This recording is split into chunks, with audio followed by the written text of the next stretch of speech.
दोस्तों, ये इस कहानी का 8वां चैप्टर है। अगर आप लोगों में से जिन लोगों ने इस कहानी के 7वें चैप्टर को नहीं पढ़ा है तो पहले इस कहानी के इस भाग को समझने के लिए इसके पहले के भाग यानी कि 7वें भाग को ज़रूर पढ़ लें, तभी आपको ये भाग समझ में आएगा।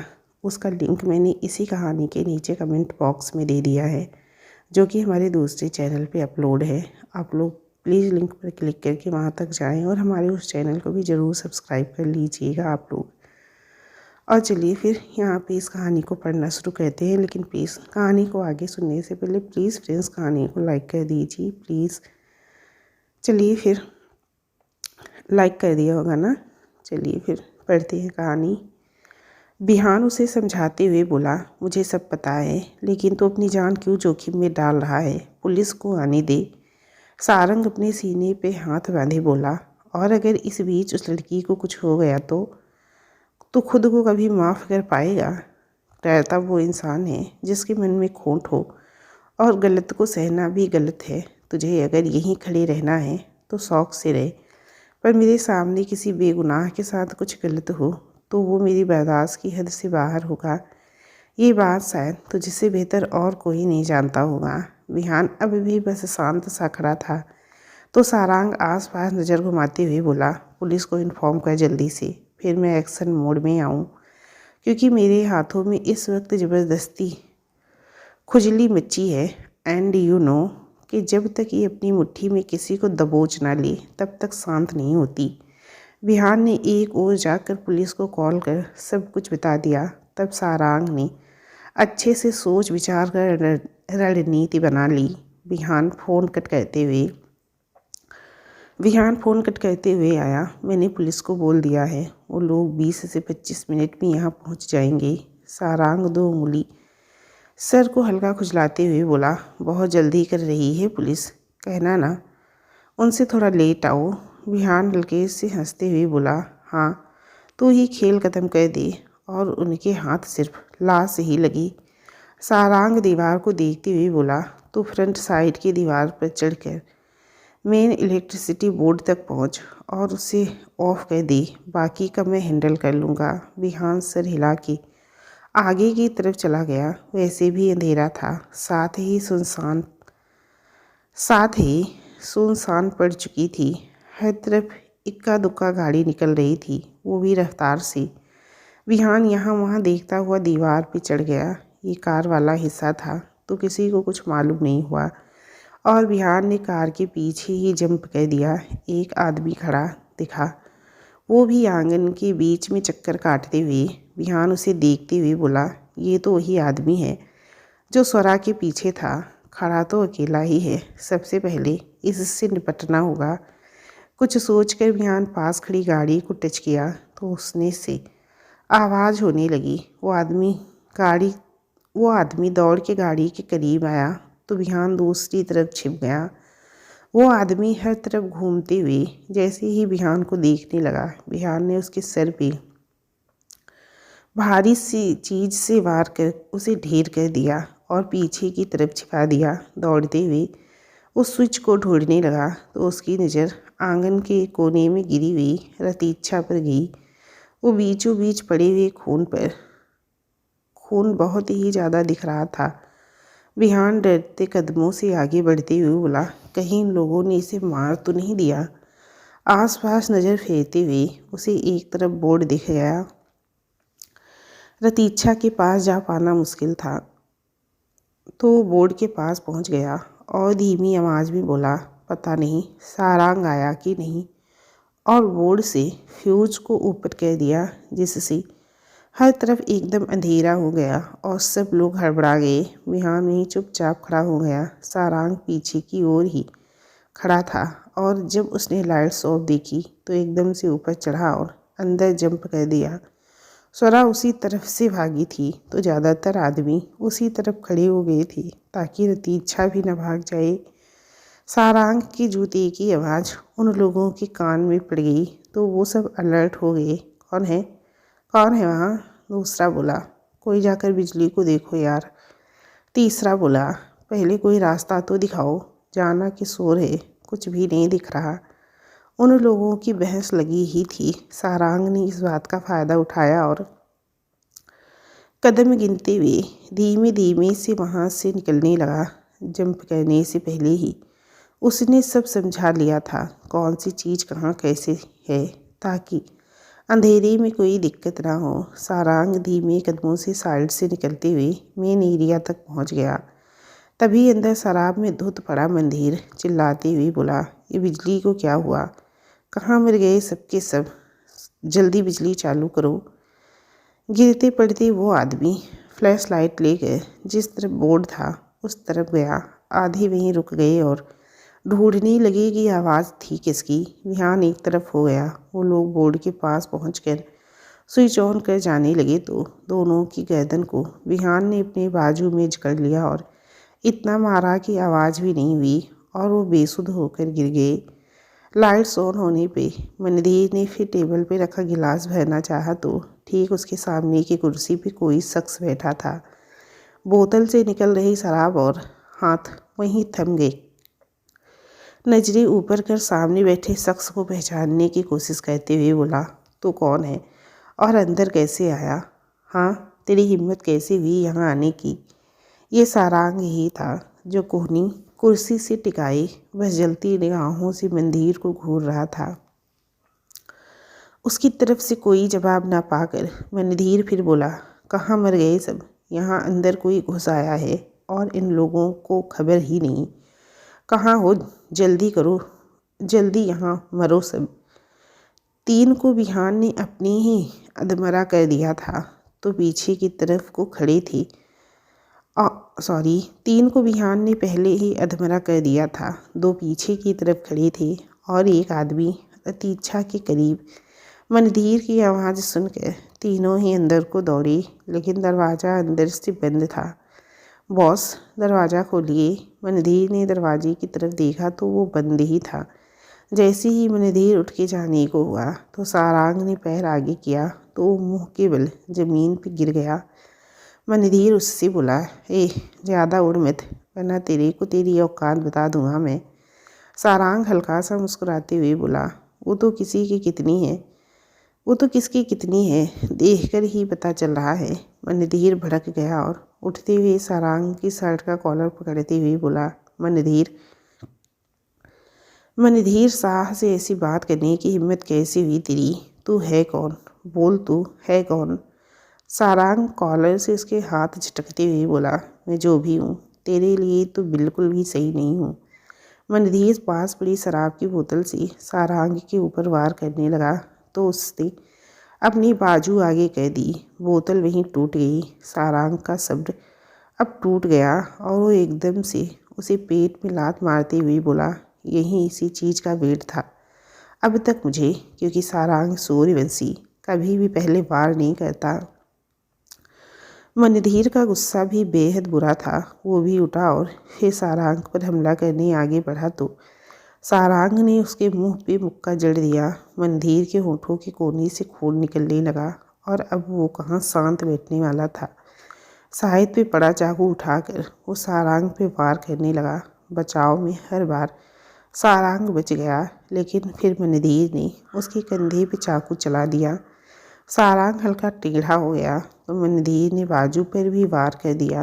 कंधा और बाजू खून से भर गया। मनधीर चाकू सारांग के पेट में घुमाता उससे पहले ही सारांग ने उसका हाथ पकड़ लिया। पैर के पास एक रॉड आ गई तो किक मार के हवा में उछाल के वो रॉड हाथ में ले ली। एक जोरदार वार मनधीर पर कर दिया जिससे मनधीर पीछे हो गया। फिर वार करते हुए सारांग उसके करीब बढ़ा और बोला, क्या लगा था औरतें खिलौना है? हाँ, जब चाहे इस्तेमाल करो, जब चाहे फेंक दो। हाँ, और फिर मतलब जगह तो वापस अपना लो। बार बार उस पर गुस्से से वार करते सारांग ने बोलना जारी रखा। अपने ही अंश को ख़त्म करने की सोची कैसा बाप है तू? एक पिता होने पर भी कलंक है। तो एक इंसान भी कहलाने के लायक नहीं तो पिता क्या खाक बनेगा? तू अपनी माँ तक को नहीं बख्शा जिसने तुझे जन्म दिया, तो जो तेरा खुद का अंश था उसे कैसे बख्श देता? सारांग का अब अपने ऊपर से आपा खो चुका था। रोड फेंक कर वो लात और घोंसे से मनधीर को बेतहासा मार रहा था। तभी दरवाज़ा टूटा और पुलिस की टीम के साथ विहान अंदर आया और सारंग को मंदिर से अलग किया। विहान उसे अलग करते हुए बोला, बस कर, पुलिस आ गई है, अब वो देख लेंगे। सारंग उसका हाथ झटक कर पीछे मुड़ा और आंखें कुछ पल को बंद कर ली। फिर आंखें खोल के पुलिस से बोला, इस बार अगर ये आदमी जेल से छूटा तो आपकी खैर नहीं inspector. Don't worry sir. Her police वाला एक जैसा नहीं होता। विहान, इसके बाप को भी अरेस्ट करिए जल्दी से जल्दी। जी कहकर पुलिस सबको अरेस्ट कर ले गई। विहान उसके कंधे से निकलते खून को देखकर बोला, चल जल्दी, तुझे हॉस्पिटल चलने की ज़रूरत है। सारंग ने हाथ दिखाकर उसे रोक दिया। तू रतीक्षा को लेके हॉस्पिटल जा, मुझे कुछ देर अकेले रहना है। विहान, तुझे चोट आई है और अभी कितना गुस्सा फूटा है तेरा, मुझे अच्छे से मालूम है। तेरा मन अशांत है अभी, मेरे साथ चल। सारंग मुड़कर बाहर जाते हुए बोला, मेरा गुस्सा अभी भी शांत नहीं हुआ है। तू भी हत्थे चढ़ना चाहता है क्या? दिमाग मत खराब कर, रतीक्षा को लेके जा, मैं खुद आ जाऊंगा। विहान आगे जाते हुए, ठीक है, गाड़ी भिजवा दूंगा। सारंग गेट से बाहर चला गया। रतीक्षा के चेहरे पे विहान के पानी फेंका तो हड़बड़ा के उठी और चीखी, पापा। विहान उसे शांत करवाते हुए बोला, कुछ नहीं हुआ, सब ठीक है। रतीक्षा बस बेतहासा रोने लगी। विहान को गले लगाए और रोते रोते ही बोली, मेरी गलती की वजह से मैंने अपने पापा को हमेशा के लिए खो दिया। वो मुझसे हमेशा के लिए फुर्र हो गए। विहान उसके चेहरे को हाथों में भर कर बोला, क्या कर रही हो? क्या कह रही हो? साफ साफ बताओ। रतीक्षा ने जो कुछ भी कहा उसे सबके बारे में विहान को रोते हुए ही बता दिया। विहान ने उसे इस बार सीने से लगाया और शांत करवाने लगा। आई एम सॉरी, मुझे नहीं मालूम था कि ये सब हो जाएगा। मैं चाह कर भी भरपाई नहीं कर पाऊँगा। रतीक्षा, मैं अब कोई सुध नहीं बची थी। विहान ने उसे गोद में उठाया, गाड़ी में बिठाया और गाड़ी हॉस्पिटल की तरफ मोड़ दी। हॉस्पिटल पहुंच के रतीक्षा को भी एडमिट करवाया तो सबने उसके बारे में पूछा, जिस पर विहान ने सब कुछ सबको बता दिया। डॉक्टर बाहर आकर बोली, सदमे में है वो, अभी वक्त लगेगा थोड़ा ठीक होने में। सुजाता जी विहान के पास आकर बोली, सारंग कहाँ है?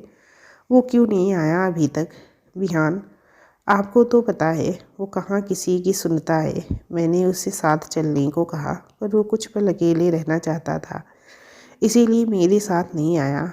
विहान फिर सबसे बोला, आप सब लोग घर जाइए, मैं आज रात यहीं रुकता हूँ। सुगंधा जी, लेकिन अगर रात में किसी चीज़ की ज़रूरत हो गई तो तू कैसे मैनेज करेगा? माँ, आप फिक्र मत करिए, नर्स भी होंगी यहाँ, मैं देख लूँगा सब। विहान ने सबको घर भेज दिया। डॉक्टर्स से कहकर रतीक्षा और स्वरा को एक ही रूम में शिफ्ट करवा दिया। सोफे पे बैठे हुए वो उन दोनों को देख सकता है। दूसरी ओर सारंग कार के बोल्ट से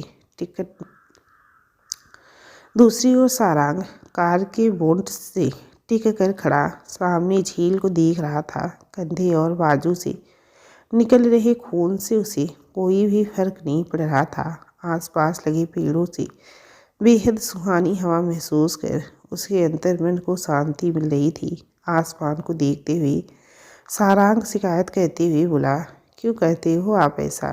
क्या खुशी मिलती है आपको? क्यों किसी न किसी इनोसेंट इंसान को हमेशा सफ़र करना ही पड़ता है?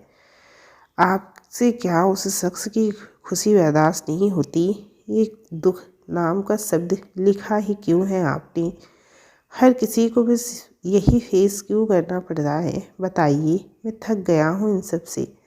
बस करिए, और कितना इम्तिहान लेंगे आप? इस बार आंख बंद करके फिर आसमान को देखते हुए बोला, अब थक चुका हूँ मैं इन सब झंझटों से। मेरे जीने की उम्मीद सिर्फ मेरा बेटा है, उसी की वजह से मैं हूँ, वरना कब का ये दिल जवाब दे चुका था। आज आप बता ही दो कि और कितने इम्तिहान मुझे और मेरे बेटे को पार करने होंगे? क्यों हमारी लाइफ स्मूथ नहीं चलती? आखिर क्यों? एक जोरदार हाथ बोल्ट पर मारकर सारंग ने गुस्सा निकाला। तभी गाड़ी के अंदर से बज रहा उसका फ़ोन दिखा। आगे बढ़कर देखा तो वो सुजाता जी थी। कब तक आएगा तू? रात हो गई है बेटा। आ रहा हूँ माँ, डोंट वरी। फ़ोन कट कर के अंदर फेंक कर सारांग गाड़ी में बैठा। गाड़ी रिवर्स की ओर फिर सड़कों पे दौड़ाने लगी। गाड़ी हॉस्पिटल के बाहर रोक कर वो अंदर को बढ़ गया, जहाँ रूम में रतीछा स्वरा के पास बिहान मौजूद थी। दरवाज़ा खोलते ही बिहान ने नजरें ऊपर कर उसे देखते हुए पूछा, तू ठीक है? मुझे क्या होगा? All set. ये बता, यहाँ की क्या अपडेट है? रतीछा को शौक लगा है। उसके डैड की डेथ का वक्त लगेगा, ठीक हो जाएगी। स्वरा का तो वही नो रिस्पॉन्स। डोंट वरी, हो जाएगी ठीक। तू चाहता है तो मैं रुकूं तेरे साथ?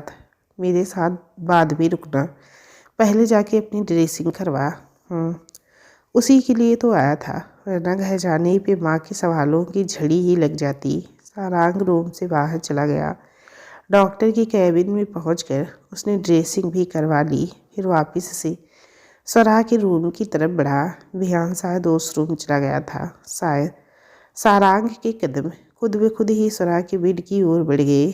चेहरा एकदम पीला पड़ गया था उसका। शरीर में जान तक नहीं थी मानो। सारांग ने हाथ ऊपर को उठाकर स्वरा के सिर पे हाथ फेरा और बोला, जीना तो तुम्हें होगा ही, इतनी आसानी से हार नहीं मानने दूंगा मैं तुम्हें। जब आरुष की माँ बनी ही हो तो अपने बेटे के लिए इतना नहीं कर सकती? उसे एक नज़र देखने के लिए तुम इतने दिन लड़ी, तो आगे भी तुम्हारे जीने की वजह वही होगा। बिहान दरवाज़ा खोलते हुए बाहर आया तो सारांग ने एक नज़र रतीछा पे भी डाली। बिहान, तो फिर यहाँ? अभी घर चला जा, लेट हो गया है बहुत। सारांग रतीछा को देखते हुए बोला, लड़की सीधी सी लग रही है, इसका ख्याल रखना। कम उम्र है, बहुत कुछ देख लिया इसने शायद। बिहान, शायद वो जिसकी कल्पना भी नहीं की थी। पता नहीं आगे क्या होगा। सारांग उसके कंधे पे हाथ रखकर बोला, तू जो सोचेगा थोड़ा सोच समझ के ही फैसला करना। Good night. कुछ चाहिए हो तो कॉल कर देना। सारांग फिर बाहर निकल गया और अपने घर पहुंचा। कोट को कंधे पे टांग कर अंदर की ओर चला गया। सुजाता जी को गुड नाइट बोल के कमरे में इंटर करते तो सामने ही अर्ध समेत बैठे थे और उसके पास। सारांग अंदर आते हुए बोला, जाओ सो जाओ तुम दोनों भी अब। वो दोनों सर हिलाते हुए वहाँ से चले गए। सारांग ने पैजामा पहना और बिना शर्ट पहने ही आरुष के पास आकर लेट गया, आंखें बंद करते हुए। आज उसे स्वरा का उसकी बाहों में बेहोश होना ही नजर आ रहा था। सारांग ने उसकी आंखों में वो चमक देखी जो एक प्यासे को पानी मिल जाने पे होती है, वो चमक जो किसी बड़ी जीत हासिल होने पे मिलती है। सारांग से जब वो टकराई तभी उसे लगा जैसे उसे जीवन दान मिल गया हो फिर से। सारांग ने आंखें खोल दी। ये क्या हो रहा है मुझे? बार बार स्वरा ही क्यों दिख रही है? फिर आंखें बंद की तो उस दिन वाला मंजर उसकी आंखों में कौन गया जब वो आदमी स्वरा पे हमला करने वाला था। सारांग ने उसे बचा लिया था। फिर स्वरा का यूँ प्यार से उसके हाथों में रूमाल बांधना, ये सब याद करते हुए सारांग के चेहरे पे मुस्कुराहट तैर गई। सारांग सिर झटकते हुए खुद से बोला, ये क्या हो रहा है मुझे? बार बार वही क्यों दिख रही है? शायद मैं कुछ ज़्यादा ही सोच रहा हूँ। सर झटकते हुए वो सो ही गया। दूसरी तरफ एयरपोर्ट पे अभी अभी फ्रांस से आई हुई फ्लाइट लैंड हुई। एक बेहद खूबसूरत सी दिखने वाली 27-28 साल की उम्र की लड़की पर्पल बॉडी कोट पहने हाथ में महंगा सा पर्स लिए बाहर की तरफ आ रही थी। बाहर उसके इंतज़ार में ही थी उसकी गाड़ी, जिसमें बैठने के बाद गाड़ी सड़क की ओर दौड़ पड़ी। एक बड़े से बंगले के बाहर वो गाड़ी रुकी। वो लड़की अंदर को चली गई और सामने ही उसकी सेक्रेटरी खड़ी थी, जिसे देखते हुए वो बोली, अगले आधे घंटे में सारी की सारी इन्फॉर्मेशन मुझे टेबल पर चाहिए। ओके मैम कहकर सेक्रेटरी बाहर चली गई। वो लड़की कमरे में चली गई। कमरा बेहद आलीशान। सामने टेबल पे एक तस्वीर थी। वो लड़की जाके सोफे पे पैर चढ़ाए बैठ गई। ठीक आधे घंटे के बाद उसकी सेक्रेटरी ने दरवाजे के पे दस्तक दी और इशारा पाकर अंदर आ गई। टेबल पर एक फाइल रखती हुई वो बोली, मैम, इसमें आरुष के स्कूल से लेके डेली रूटीन तक सब डिटेल है। जैसा कि आपने कहा था। पूरे आत्मविश्वास से उस पर नज़र डालकर वो बोली, गुड जॉब। डैड कब तक आएंगे? मैम, सर एक इम्पॉर्टेंट मीटिंग के लिए गए थे तो उन्हें आने में थोड़ा वक्त लगेगा। अगर आप चाहती हैं तो मैं उनकी सेक्रेटरी को आपके बारे में इन्फॉर्म कर दूं। हाथ से इशारा कर रोकते हुए वो बोली, नो नीड, रहने दो, सुबह मैं उनसे खुद ही मिल लूँगी, अब तुम जाओ। वो सेक्रेटरी बाहर चली गई और सामने पड़ी उस फाइल की डिटेल वो लड़की पढ़ने लगी। कुछ देर में कपड़े बदल कर वो सो गई। अगली सुबह हॉस्पिटल में रतीक्षा की आँख खुली तो सबसे पहले नज़र सामने सोफे पे लेटे हुए बिहान पे गई, जो कि हल्की ठंड से सिकुड़ रहा था। रतीक्षा बेड से उतर के उसके करीब गई और साइड में पड़े उसके कोट से उसे कवर कर दिया और एकटक उसके चेहरे को देखने लगी। जाने कब उसकी आंखों से आंसू की बूंद गिर गई और बिहान के चेहरे पे पड़ी। हाथ को उसके चेहरे के करीब ले जाकर वो आंसू साफ करने लगी तो एकदम से उसका हाथ बिहान ने पकड़ लिया और आंखें खोल दी। बिहान उठ के बैठ गया। जबकि रतीक्षा जाने लगी तो उसे अपने करीब खींचते हुए वो बोला, क्या हुआ, कुछ चाहिए था? रतीक्षा कुछ नहीं बोली, बस चेहरा दूसरी तरफ कर दिया। बिहान उसका चेहरा अपनी तरफ करते हुए बोला, आई एम सॉरी, मुझे पता है कि ये सॉरी शब्द तुम्हारे नुकसान की भरपाई नहीं कर सकता, लेकिन फिर भी ना ही मैंने तुमसे मदद ली होती और ना ही ये सब कुछ होता। रतीक्षा उसकी आंखों में देखती हुई बोली, आपकी कोई गलती नहीं बिहान जी, मैं एक अच्छी बेटी नहीं बन पाई, अपने पापा के कातिल में ही हूँ। अपने पापा के कातिल मैं ही हूँ। मेरी वजह से उनकी जान चली गई। तभी सारंग अंदर आते हुए बोला, तुम्हारी वजह से कुछ भी नहीं हुआ। क्या मतलब है तेरा सारंग? सारंग एक फाइल बिहान की तरफ बढ़ाते हुए बोला, रतीक्षा के पिता तो पहले ही मर चुके थे, या यूँ कह लो कब के मारे जा चुके थे। जो कुछ भी तुम्हारी आंखों के सामने हुआ वो सब एक नाटक था। तुम्हारे पिता ने पहले ही दम तोड़ दिया था। रतीक्षा नम आँखों से बोली, हमें उनके पास जाना है। कहाँ है वो? सारंग उसे देखते हुए, उनकी बॉडी रात में रिकवर कर ली थी, अभी हॉस्पिटल में ही है और ये सब पोस्टमार्टम से मालूम हुआ है। विहान रतीक्षा के साथ ही जा। विहान हाँ में सिर हिला के रतीक्षा को लेके गर्ग तक चला गया।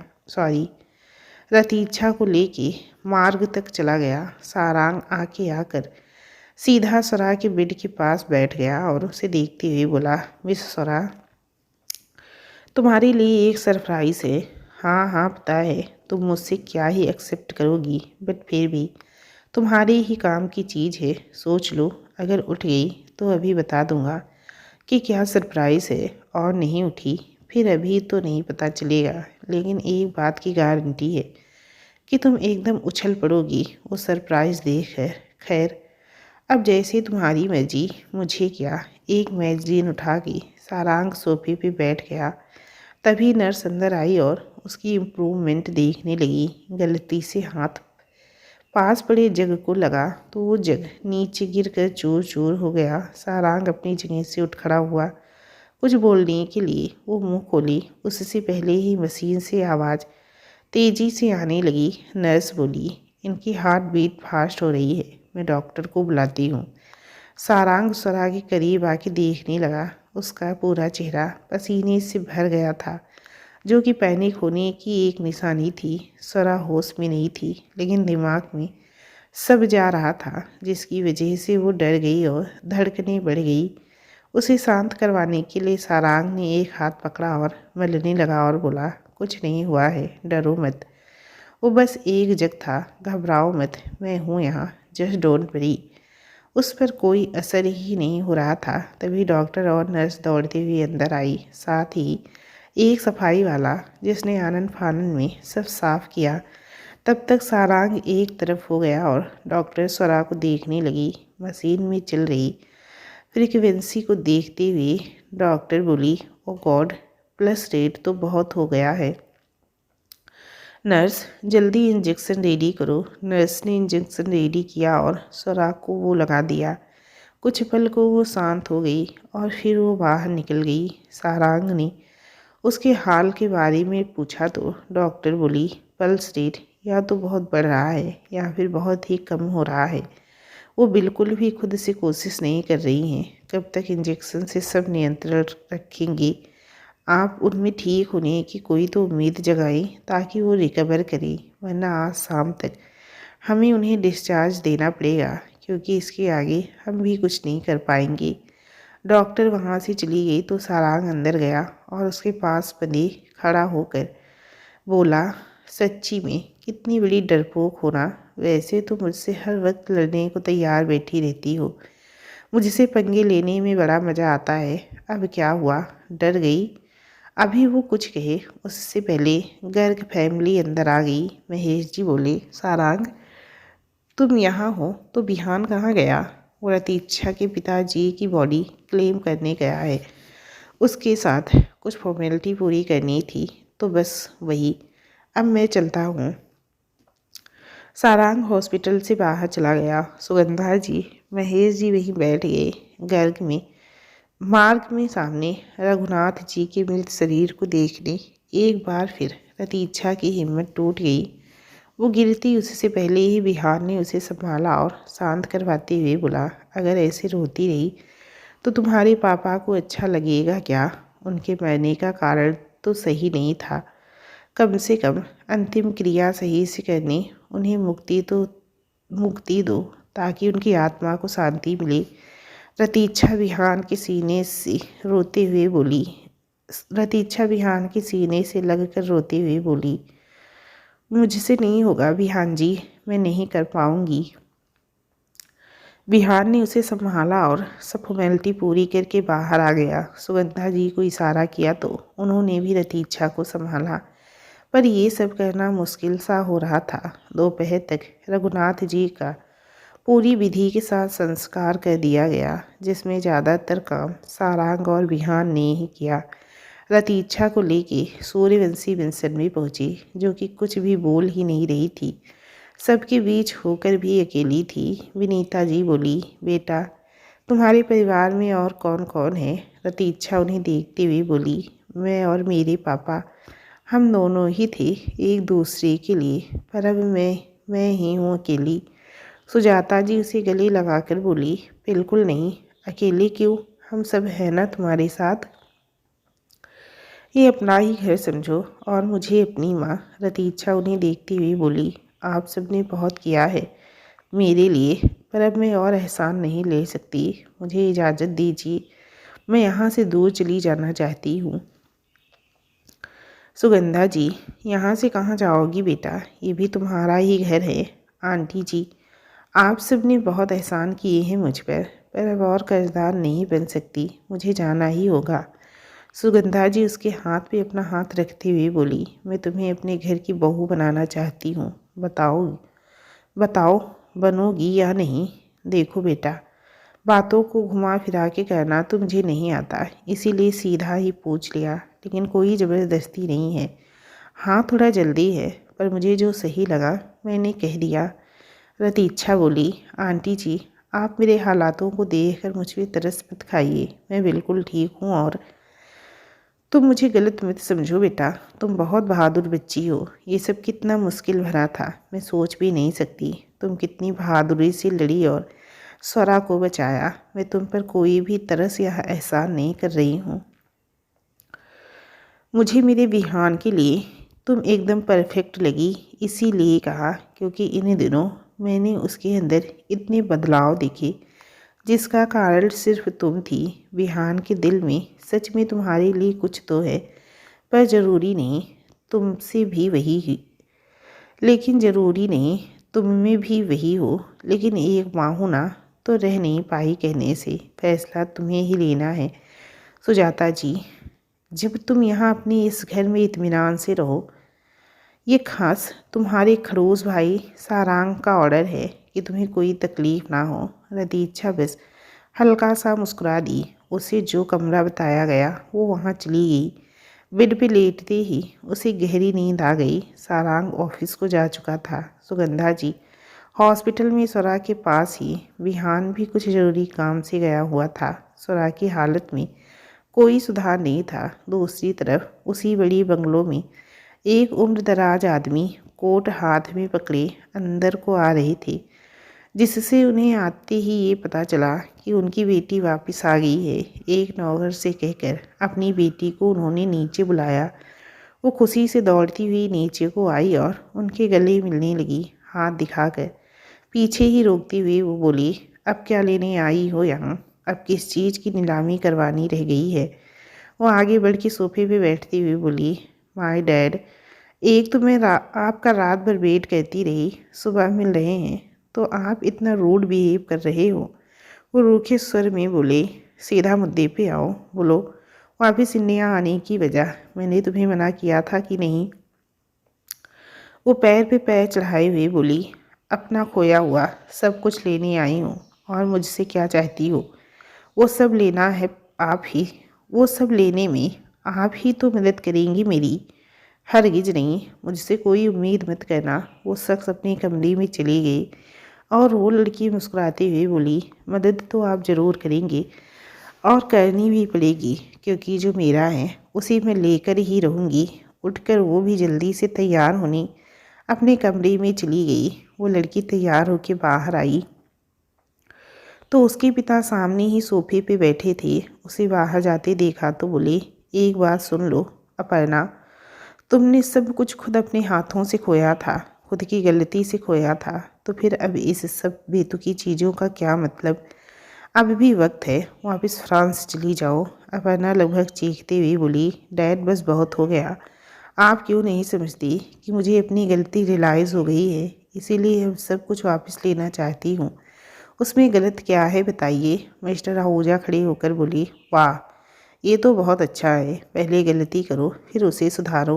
डैड, आप ही कहते हैं कि सुबह का भूला अगर शाम को घर आए तो उसे भूला नहीं कहते। मैं समझ गई हूँ सब। मुझे समझ आ गया है कि लाइफ में सब कुछ पैसे से ही नहीं मिलता, परिवार भी ज़रूरी होता है। मुझे पता चल गया है डैड कि मुझे मेरी लाइफ में इतना अच्छा लविंग और केयरिंग हस्बैंड मिला, एक क्यूट सा बेटा भी मिला, लेकिन मैंने उनकी कदर नहीं की। स्पेशली सुजाता मॉम, वो बहुत ही अच्छी थी, उनके जैसा कोई नहीं। तुम्हें समझ आ गया, बट अफसोस अब बहुत देर हो गई है। सारांग और आरुष एक दूसरे के साथ बेहद खुश है। उन्हें तुम्हारी ज़रूरत नहीं डैड, एक बच्चे को माँ की ज़रूरत होती ही है।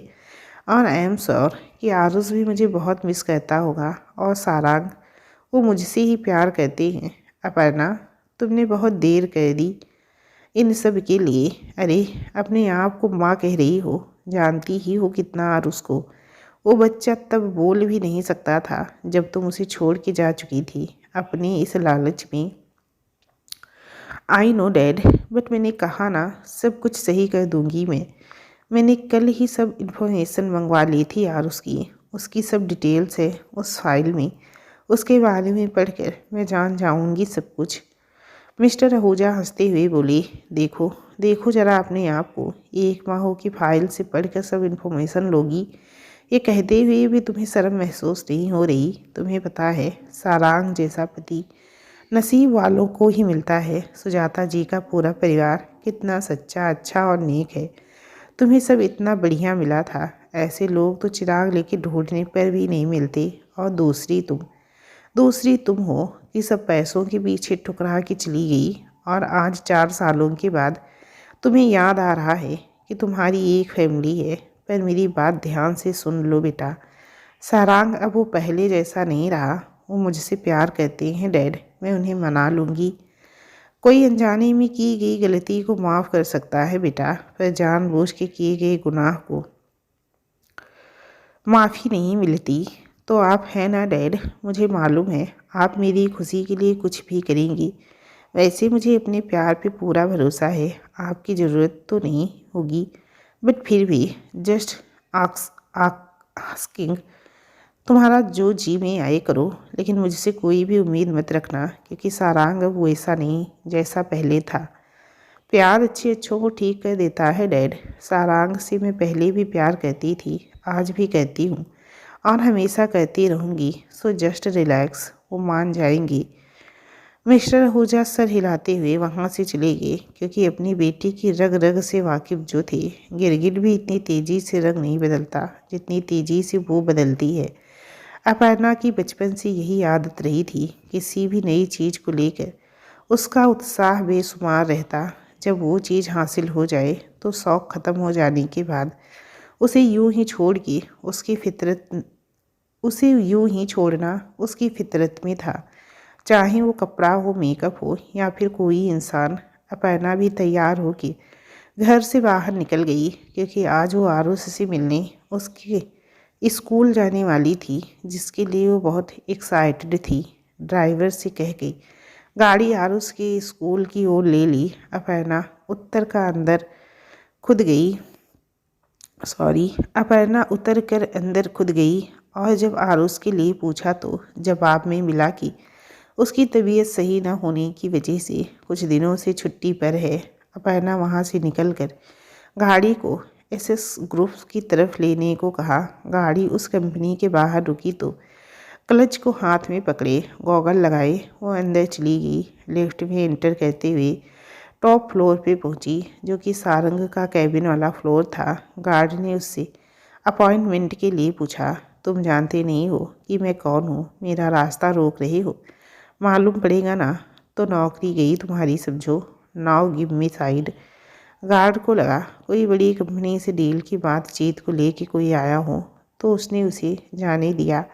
अपर्णा फिर पूरे एटीट्यूड से आगे बढ़ गई और सारांग के कैबिन में चली गई। यहाँ वहाँ नज़र घुमाई तो कोई नहीं दिखा। फिर खुद से बोली, अब ये कहाँ चली गई?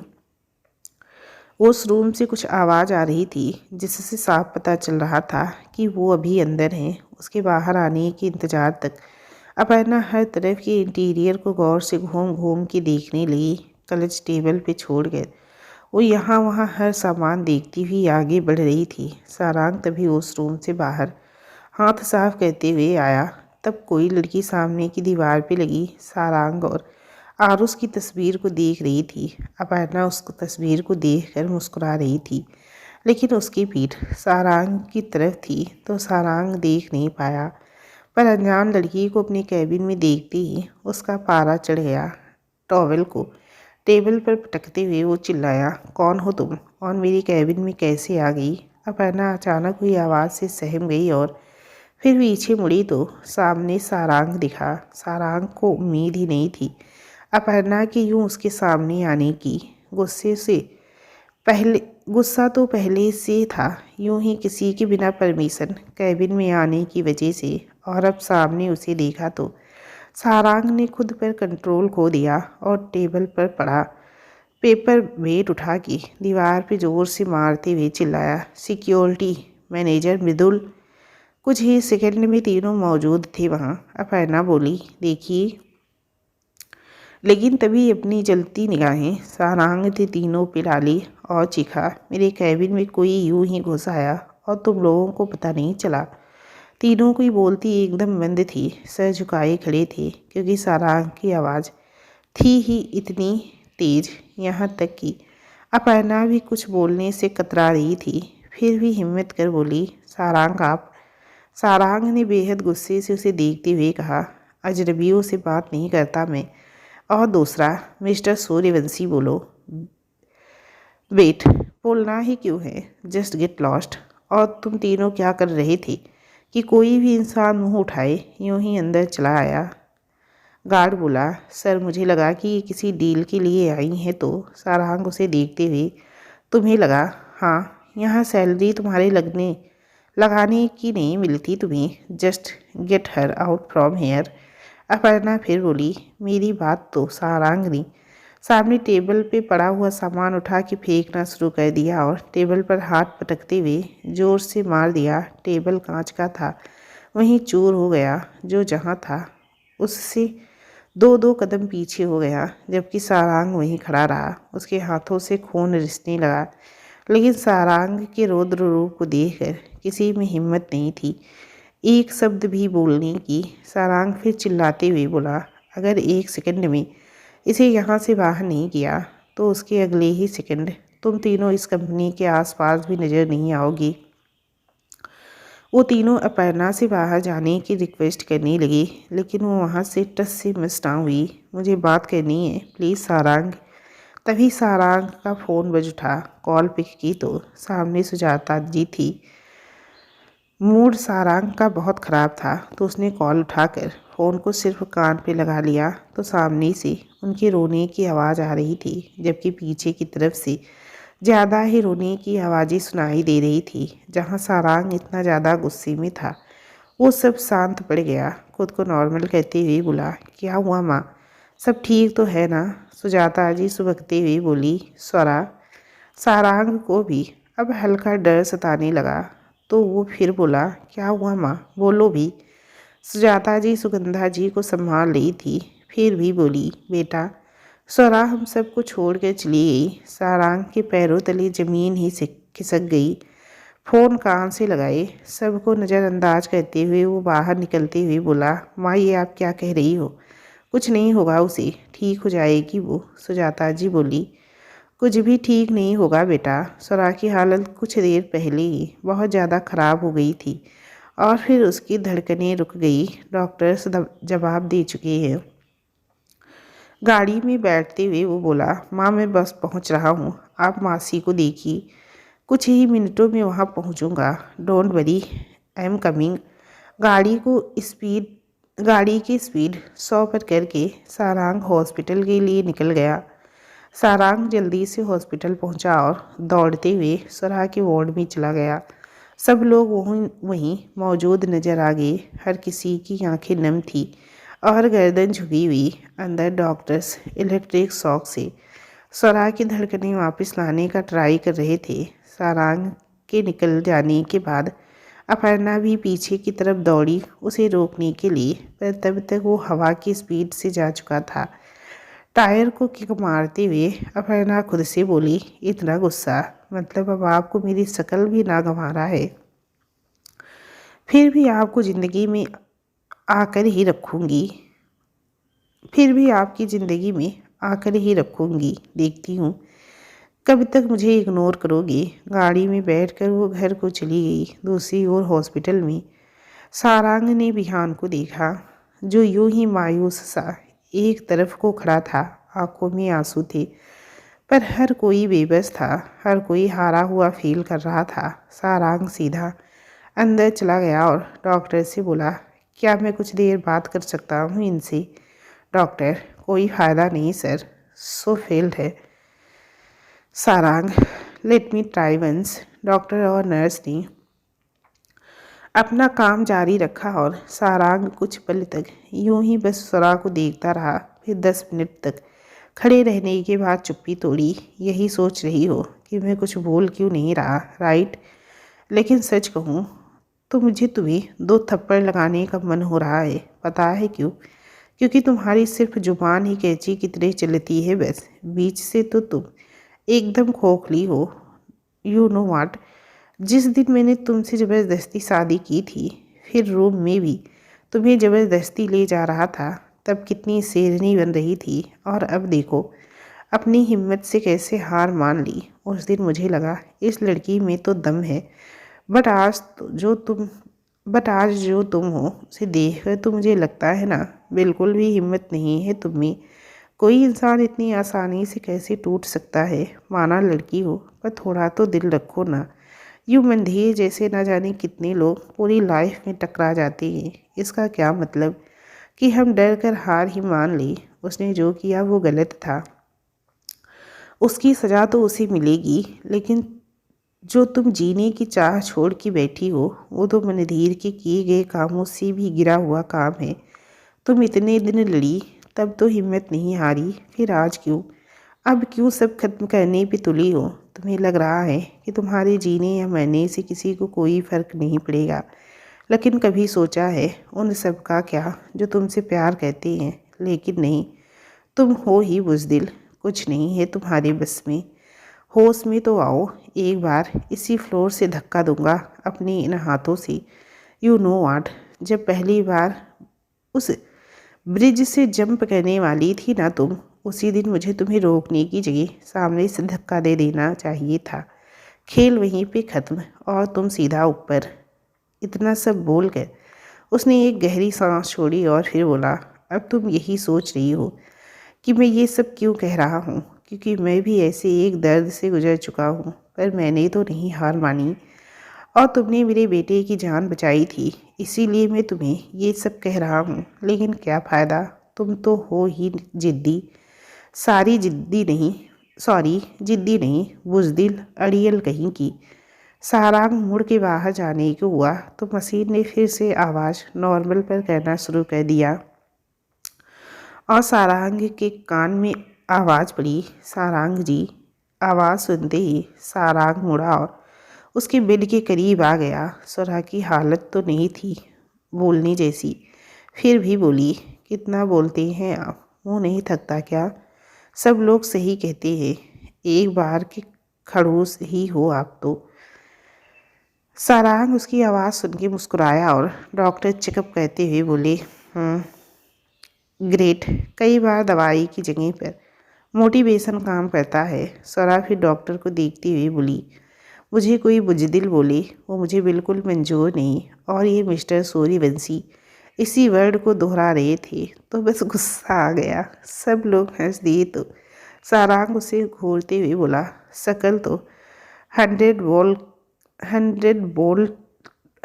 वोल्ट के बल्ब से 0 वोट कह दी और मुझे गुस्सा दिखा रही हैं मैडम। स्वरा हल्का सांस लेते हुए बोली, थोड़ी एनर्जी हो जाए फिर आपसे लड़ूंगी मैं, समझे? सारांग उसका मजाक बनाते हुए बोला, लगता तो नहीं। क्या भरोसा तुम्हारा, अभी सब बाहर जाएं और तुम सीटी बजाते हुए सीधा ऊपर। स्वरा उसे घूरते हुए बोली, बस करिए आप, मुझे गुस्सा मत दिलवाइए। तुम्हें गुस्सा आ रहा है? अरे डॉक्टर, इन्हें इंजेक्शन लगाई, कहीं खुद के गुस्से के नीचे दब कर ना टिकट कट जाए इनका। सब दोनों की नोक झोंक देकर बस उसका आनंद ले रहे थे। चिढ़ते हुए स्वरा बोली, मिस्टर सूरी। फिर खांसने लगी तो डॉक्टर उसकी हालत को देखते हुए बोली, अब आप सब बाहर जाइए, इन्हें कुछ देर आराम करने दीजिए। सब लोग एक एक करके बाहर जाने लगे तो सारांग जाते जाते फिर वापस आकर बोला, अभी भी प्लान है ऊपर का या नहीं? स्वरा बुरी तरह से चिढ़ गई तो सारांग हंसते हुए बाहर जाने लगा। स्वरा ने भी उसे आवाज़ दी, सारांग जी। सारांग दरवाजे तक पहुंच गया। सारांग दरवाजे तक पहुंचते हुए रुका और मुड़ा, आईब्रो उचकाकर पूछा कि क्या हुआ? तो स्वरा ने हाथ से पास आने का इशारा किया। सारांग कन्फ्यूजन से उसके करीब गया तो स्वरा डॉक्टर को देखते हुए हल्का हल्का सांस लेते हुए बोली, डॉक्टर, इनके हाथ में चोट आई है, ड्रेसिंग कर दीजिए प्लीज़। तब उसका ध्यान सारांग के हाथ की तरफ गया तब सबका ध्यान सारांग के हाथ की तरफ गया, जिससे खून कब का रिस कर फर्श पर गिर गया था। लेकिन किसी का ध्यान उस ओर नहीं गया जहां स्वरा ने खुद की होश न होने पर भी देख लिया था। सारांग भी हैरान था क्योंकि उसके चक्कर में वो ये सब तो भूल ही गया था। डॉक्टर, मिस्टर सूर्यवंशी आप बैठिए, जल्दी जाना। मिस्टर सूर्यवंशी आप बैठिए, जल्दी जाने, कितना ब्लड लॉस हो चुका है, मैं आपकी ड्रेसिंग करवाती हूँ। सारांग बस जाके सोफे पे बैठ गया, लेकिन ध्यान अभी भी स्वरा की तरफ ही था जिसने उसकी चोट देख ली थी। स्वरा यहाँ वहाँ देखती हुई बोली, मुझे खून देखना अच्छा नहीं लगता और आपने मेरे बेड के पास हर तरफ खून खून गिरा दिया है, इसीलिए कहा कि ड्रेसिंग करवा लो, समझी? सारांग अब भी बस खामोश रहा तो नर्स सब कुछ लेकर आई और उसकी ड्रेसिंग करने लगी। कांच मुट्ठी में धंस चुका था जिसे निकालते हुए सारांग को दर्द तो हो रहा था, लेकिन उसने कोई आवाज़ नहीं की, पर आंखों से पानी जरूर आ गया। ड्रेसिंग हो गई तब तक स्वरा भी दवाई के असर से सो गई थी। नर्स बोली, बहुत प्यार करते हैं ना आप अपनी वाइफ से? लेकिन बदले में वो भी बहुत प्यार करती हैं आपसे। खुद के दर्द में भी आपका दर्द साफ दिख गया उन्हें, जबकि बाकियों को कुछ मालूम ही नहीं हुआ वो आगे कुछ जवाब देता। तब तक नर्स भी चली गई और बिहान अंदर आ गया। क्या कमाल कर दिया यार तूने तो, हमें तो एकदम हैरान ही कर दिया। सारांग बस शांत सा बैठा रहा। फिर एक एक करके सब लोग सारांग से थैंक यू कहने लगे, क्योंकि स्वरा की नए जीवन दान का श्रेय उसे ही जाता था। सबको बिहान ने घर भेज दिया। सारांग सबके साथ ही चला गया और दोपहर तक तो स्वरा को भी डिस्चार्ज दे देने ही वाले थे।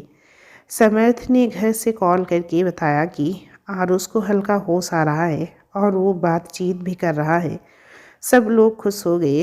अर्थ समर्थ के साथ रतीच्छा भी आरुष के साथ मिलकर उसका मन लुभा रही थी। कुछ ही देर में सब घर आ गए तो सब आरुष से भी मिलने चले गए। आरुष अब भी उदास ही था, मायूस भी था, क्योंकि उसे अब तक स्वरा नहीं दिखी थी, जिसकी वजह से वो सबसे उखड़ा उखड़ा था। आरुष मायूस सा बैठा था। समर्थ की गोद में रतीच्छा भी उसका मन बहलाने की कोशिश कर रही थी। तभी कमरे में सारांग ने दस्तक दी। समर्थ, देखिए ना भाई, इतने दिनों के बाद ये आज उठा है और हमसे बात भी नहीं कर रहा। सारांग ने आगे बढ़ के आरुष को गोद में लिया तो उससे एकदम लिपट गया। सारांग उसकी पीठ को सहलाते हुए बोला, क्या हुआ बच्चा, कुछ बोल क्यों नहीं रहे हो आप? आरुष फिर हल्के हल्के से बोला, मुझे मम्मा के पास जाना है। सारांग समझ गया कि आरुष स्वरा के लिए जिद कर रहा है। उसे समझाते हुए सारांग बोला, उनका काम बस खत्म होने ही वाला है और फिर वो जल्दी ही आरू से मिलने आएंगी। ये सुनते ही उसकी आंखों में चमक आ गई और वो मासूमियत से बोला, सच्ची? बदले में सारांग भी बोला, मुच्ची चलो अब आप आराम कर लो। आरुष मान गया, पर रतीच्छा का चेहरा अनजान था। वो कब से उससे बातचीत कर रही थी। तो आरुष बोला, ये कौन है? सारांग रतीच्छा की ओर देखते हुए बोला, ये आपकी बुआ हैं। ये बुआ कौन होती हैं? ये मेरी सिस्टर हैं। और आपकी बुआ? रतीच्छा खुश हो गई, साथ ही आरुष भी। क्या ये आपकी सिस्टर है? मेरी बुआ? अर्थ समर्थ भी एक साथ बोले, हमारी भी सिस्टर हैंगे। आरुष बोला, पर आप तीनों ही पर आप तीनों की एक ही सिस्टर क्यों? सारांग बोला, क्योंकि यही हम तीनों की one and only cute sister हैं, इसीलिए एक ही। चलो अब आप आराम करो। रतीच्छा अर्ध समर्थ के साथ मिलकर आरुष बातचीत को लग गए। घर का माहौल भी अच्छा हो गया। रतीच्छा भी सबके साथ घुल मिल गई थी।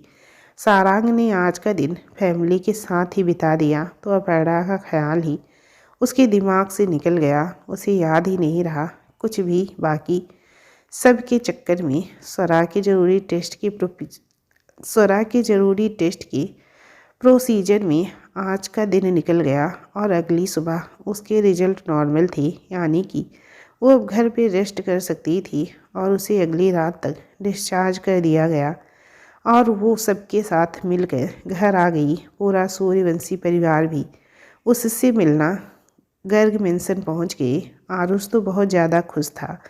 फाइनली वो स्वरा से मिलने वाला था। डिनर आज बाहर से ऑर्डर किया गया और दोनों परिवार एक साथ आ गए। स्वरा अपनी कमरे में आराम कर रही थी कि तभी दरवाज़ा खुला और आरुष दौड़ता हुआ मम्मा चिल्लाते हुए अंदर आ गया। पीछे ही सारांग भी आ रहा था और तुरंत अंदर आते हुए बोला, बेटा ऐसे किसी के रूम में बिना नॉक किए नहीं जाना चाहिए, इट्स बैड मैनर्स। स्वरा और आरुष तो एक दूसरे को देखते ही गले लग गए, मानो जैसे जाने कितने वर्षों से दो बिछड़े मिल रहे थे। यहाँ तक कि सारांग की बात दोनों में से किसी के कान में घुसी ही नहीं। सारांग ने हल्का गला खराशने का नाटक किया और वो दोनों उसे घूरने लगे, जैसे उसे कोई गलती कर दी हो ऐसा करके। क्या ऐसे क्यों घूर रहे हो तुम दोनों मुझे? फिर दोनों ही उसे बुरी तरह इग्नोर करके एक दूसरे को देखते हुए पूछने लगे, मैंने आपको बहुत मिस किया मम्मा। स्वरा नम आँखों से उसे देखते हुए, मैंने भी खूब सारा मिस किया आपको। मुझे लगा मैं आपसे कभी मिल ही नहीं पाऊँगी। आरुष उसे चुप करवाते हुए बोला, अब मैं कभी कोई जिद नहीं करूँगा और सबकी सारी बात मानूंगा। आप मुझे छोड़ के तो नहीं जाओगे ना? कभी नहीं, कहते हुए स्वरा ने आरुष को जाने कितनी बार चूम लिया और फिर गले लग गई। सारांग ये सब देखकर हैरान था और बुरी तरह अब चिढ़ भी गया था। ये दोनों उसे बुरी तरह इग्नोर जो कर रहे थे। अभी वो कुछ बोली उससे पहले ही स्वरा बोली, आप इतने कमज़ोर कैसे हो गए? आपका ख्याल नहीं रखा क्या किसी ने? ये क्या कह दिया है मेरे ये क्या हाल कह दिया मेरे बच्चे का? आरुष बोला, वो मुझे थोड़ा सा बुखार हो गया था ना, इसीलिए मैं थोड़ा सा वीक हो गया। अब मैं हूँ ना, आपको कुछ नहीं होगा। सारांग इस बार बोल ही पड़ा, पहले अपना तो देख लो फिर बात करना। स्वरा बोली, मैं मरने भी क्यों ना वाली हूँ और उसके लिए कुछ भी कर दूंगी, समझे मिस्टर खड़ूस? आरुष खिलखिला के हंस दिया तो सारांग उन दोनों से चिढ़ते हुए चुपचाप बाहर निकलने लगा। तो स्वरा बोली, मेरा मजाक बना रहे थे, आई बड़ी। सारांग बाहर जाके दरवाजे की ओट में खड़ा हो गया और स्वरा और आरुष की जाने क्या क्या बातें सुनते हुए मुस्कुरा दिया। सब लोग डाइनिंग टेबल पर आ गए और बातचीत करते हुए खाना खाने लगी। रतीच्छा स्वरा और आरुष के साथ बैठकर कमरे में ही खा रही थी। साथ में रिया भी मौजूद थी। विहान के बारे में जाने कितना कुछ रतीच्छा को उन्होंने बता दिया। टेबल पर भी सब लोग इसी बात की चर्चा में थे कि रतीच्छा का क्या फैसला होगा, जबकि विहान इस फैसले से खुश था। सब लोग घर जाने को हुए तो सारांग भी आरुष को लेने स्वरा के कमरे में गया तो स्वरा और आरुष एकदम सुकून से एक दूसरे से लिपटे सो गए थे, जबकि स्वरा तो सारांग की हल्की आहट से ही जग गई। सारांग उसे उठती देख बोला, मैं आरुष को लेने आया हूँ। स्वरा धीरे से बोली, आज मेरे पास ही रहने दीजिए ना, सो रहा है, खामखा डिस्टर्ब होगा। सारांग, पर तुम्हें परेशानी होगी रात में। स्वरा उसे घूरते हुए बोली, कोई परेशानी नहीं होगी मुझे, आरुष को हैंडल करना आता है। अब आप भी आराम करिए, आज बहुत गुस्सा कर लिया ना एक दिन में, दिमाग को आराम दे दीजिए। सारांग बोला, मुंह से ज़्यादा दिमाग चलाया करो तुम, जहाँ मुंह की ज़रूरत हो वहाँ मुंह ही चलता है और चलाना भी पड़ता है। तुमसे बहस करना बेकार है। हाँ तो कौन कह रहा है करने को? रात हो गई है, जाकर सो जाइए, मुझे मत सिखाओ, बच्चे नहीं हैं आप। देखो दिमाग मत ख़राब करो मेरा, जिसका ऑलरेडी ख़राब हो उसका क्या करना।